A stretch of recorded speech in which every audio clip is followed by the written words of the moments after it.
ہر 10 minute کے بعد ہم فیس بک آن کرتے، ہر 5 منٹ کے بعد ہم واٹس ایپ چلاتے، ہر 15 منٹ کے بعد ہم انسٹاگرام کھولتے ہیں، لیکن قرآن شکایت نہیں کرتا ہوگا۔ قرآن کی ایک سورہ ہے جس کا نام ہے سورہ ملک،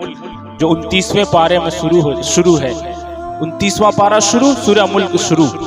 اس کے بارے میں آتا ہے کہ جو اس کو پڑھتا ہے نا، جو اس کی تلاوت کرتا ہے، وہ سورہ قیامت کے دن اللہ سے جھگڑا کرے گی، لڑائی کرے گی کہ یا اللہ، اگر بائی چانس آپ کا فیصلہ ہو گیا کہ آپ کو جہنم میں جانا ہے اور آپ اس سورہ کی تلاوت کرتے تھے، سورہ ملک کی، تو آپ کو فرشتے ادھر جہنم میں لے کر جا رہے، ادھر وہ سورہ انسانی شکل میں اللہ کے پاس پہنچ رہے، اور پہنچنے کے بعد کہے گی یا اللہ، یا تو ایسا کر کہ مجھے قرآن سے نکال دے، یا پھر اس بندے کو جس نے میری تلاوت کی ہے اسے جہنم میں نہ جانے دے۔ یہ مجھے کیسے گوارا ہوگا میرے پاک پروردگار کہ وہ مجھے ہمیشہ پڑھتا تھا، اور آج اس کا ہونٹ، جس ہونٹ سے اس نے میری تلاوت کی تھی، جس منہ سے اس نے مجھے پڑھا تھا، اس کے منہ کو جہنم میں جلا دیا جائے۔ یا اللہ، یا تو مجھے قرآن سے نکال دے یا پھر اسے جہنم سے نکال دے۔ رب کی رحمت کو جوش آئے گا، رب فرمائے گا تجھے تو میں نہیں نکالوں گا، اسے ہی جنت میں بھیج دیتا ہوں۔ لیکن دیکھیں، ایک سورہ جو آپ کے لیے لڑائی کرتی ہے، کیا وہ رب سے شکایت نہیں کرتی ہوگی کہ یا اللہ، میں جس کی بخشش کروا سکتی وہ مجھے تو دیکھتا ہی نہیں، وہ مجھے تو پڑھتا ہی نہیں، ہمیشہ طاق پہ رکھی رہتی ہوں، ہر وقت چیزوں کو اٹھاتا ہے لیکن مجھے تو اٹھاتا ہی نہیں۔ میں تو وہ کتاب ہوں، قرآن نہیں کہتا ہوگا کہ میں تو وہ کتاب ہوں کہ جس کو پڑھنا تو دور کی بات، دیکھنا بھی ثواب ہے، جس کو چھونا بھی ثواب ہے،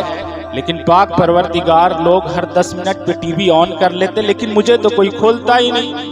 مجھے تو کوئی سمجھنا ہی نہیں چاہتا، جبکہ تو نے فرما دیا کہ دنیا کی ہر کامیابی آج غیر قوم قرآن پڑھ کر آگے بڑھ رہی ہے، ریسرچ کر رہی ہے، لیکن پاک پروردگار مجھے تو یہ لوگ پڑھتے ہی نہیں۔ اگر وہ قرآن آپ کے بخشوانے کے لیے قیامت میں لڑ سکتا ہے تو آپ نہیں پڑھ رہے تو اس کی شکایت بھی تو کر سکتا ہے نا، کہ سب کچھ دیکھا جا رہا، سب کچھ پڑھا جا رہا، موٹی موٹی دنیا کی کتابیں پڑھی جا رہی، لیکن جو سچا قرآن ہے، جو اچھا قرآن ہے، اس کو تو ہم پڑھتے ہی نہیں۔ اس لیے میں آپ سے کہوں گا، 5 ہی منٹ صحیح، 2 ہی منٹ صحیح، 1 ہی آیت صحیح، ڈیلی قرآن پڑھے۔ اس کی برکت یہ ہوگی نا کہ صبح سے لے کر شام تک جتنی بھی پریشانی ہوگی، اس ایک آیت کے صدقے اللہ سب کو دور فرما دے گا۔ زیادہ نہیں، وقت نہیں ہے نا، جیسے ہی آنکھ کھلے، اب فریش ہوتے ہیں نا، منہ ہاتھ سب تو دھوتے ہی ہیں، تھوڑی سی محنت کرے، وضو کر لیں، وضو کر کے 1 آیت پڑھ لیں، 1 آیت پڑھ لیں گے، انشاءاللہ تعالیٰ آپ کا کاروبار بھی اچھا ہو جائے گا، آپ کا بزنس بھی اچھا ہو جائے گا، آپ کی دکان بھی اچھی چلے گی۔ درود شریف پڑھیں حضور صلی اللہ علیہ وسلم پہ پہلے، اور اس کے بعد قرآن کی آیت پڑھیں۔ ہر چیز میں آپ حل بھی چلانے جا رہے ہیں نا، درود شریف پڑھیں، قرآن کی آیت پڑھیں، انشاءاللہ تعالیٰ اتنا اچھا اس میں بیج آئے گا، اتنی اچھی فصل ہوگی کہ آپ کو امید بھی نہیں ہوگی۔ اس لیے کوشش کریں۔ یہ مصلے کیا شکایت نہیں کرتے ہوں گے رب کی بارگاہ میں؟ آج ہر مسلمان کے گھر میں مصلی ہے نا، جائے نماز جس کو ہم کہتے ہیں، ہر مسلمان کے گھر میں، لیکن نکلتا کب ہے؟ صرف رمضان میں نکلے گا، یا پھر فاتحہ کرانی اس وقت بچھانے کے لیے نکلے گا۔ کیا یہ جانماز شکایت نہیں کرتی ہوگی؟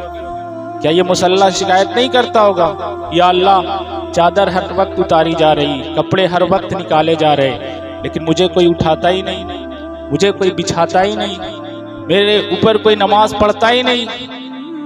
تو یہ سب چیزیں سوچنے کی چیزیں